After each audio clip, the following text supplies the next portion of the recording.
చాలామంది వీడియోని అసలు లైక్ చేయడం లేదు. ప్లీజ్ లైక్ చేసి దయచేసి వీడియోని చూడండి. పాటిల్‌ని చంపిన ఆ ముగ్గురు వ్యక్తుల కోసం జేడీకేడీ వెతుక్కుంటూ ఒక ప్లేస్‌కి వస్తారు. అప్పుడే రమ్యతో, కిరణ్‌తో కూడా మాట్లాడుతూ ఉంటారు. "మేడం మీకు ఆపోజిట్‌లో ఉన్న ఆ ఇంట్లోనే ఆ ముగ్గురు లొకేషన్ చూపిస్తూ ఉంది మేడం" అని కిరణ్ చెప్తాడు. "సరే మేము వెంటనే అక్కడికి వెళ్తాం" అని జేడీకేడీ చెప్తూ ఉంటారు. "అసలు పాటిల్‌ని చంపాల్సిన అవసరం వీళ్ళకి ఏమొచ్చింది జేడీ" అని కేదార్ ప్రశ్నిస్తూ ఉంటే, "ఖచ్చితంగా వీళ్ళతో ఎవరో చేయించి ఉంటారు కేదార్. వీళ్ళని పట్టుకుంటే కానీ చీకట్లో ఉండి ఇదంతా చేయించింది ఎవరో కనిపెట్టలేము.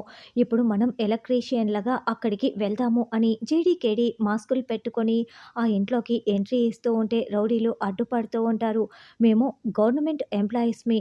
ఒకసారి మీటర్ బాక్స్‌ని చెక్ చేయాలి. మమ్మల్ని గవర్నమెంటే పంపించింది" అని జేడీకేడీ చెప్పటంతో, "అయితే లోపలికి వెళ్లి చూడండి" అని రౌడీలు అంటారు.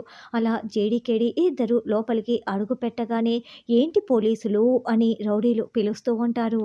"మీరు వస్తే మేము కనిపెట్టలేమనుకుంటున్నారా" అని వెంటనే గడియ పెట్టేస్తారు. "రేయ్ డోర్ తెరవరా, డోర్ తెరవరా" అని తెరవబోతూ ఉంటే అప్పటికే లాక్ చేసేసి ఉంటారు. పెట్రోల్ అంతా కూడా ఇంటిపై లోపలికి పోస్తూ ఉంటారు. "పెట్రోల్ జేడీ ఇది" అని కేడీ చెప్తాడు. "రేయ్ డోర్లు తెరవండ్రా" అని జేడీకేడీ కిటికీ దగ్గరికి వచ్చి అరుస్తూ ఉంటే, "ఈ ముగ్గురిని వెతుక్కుంటూ మీరు వస్తారని మాకు ముందే తెలుసు పోలీసులు. అందుకే మేము మొత్తం సెటప్ సిద్ధంగా చేసి పెట్టాము. ఇది పెంకుటిల్లు. మొత్తం కూడా మేము పెట్రోల్ పోసేసాము. ఇప్పుడే నిప్పు పెట్టేస్తాం. మీరిద్దరూ చచ్చిపోబోతున్నారు. హ్యాపీ జర్నీ" అని తగలబెట్టేస్తారు. "Happy journey madam, happy journey" అని రౌడీలు చెప్తూ ఉంటే, "కిరణ్‌కి ఫోన్ చేద్దాం" అని కేదార్ అంటాడు. "మనకు ఫోన్ చేసేంత సమయం లేదు కేడీ.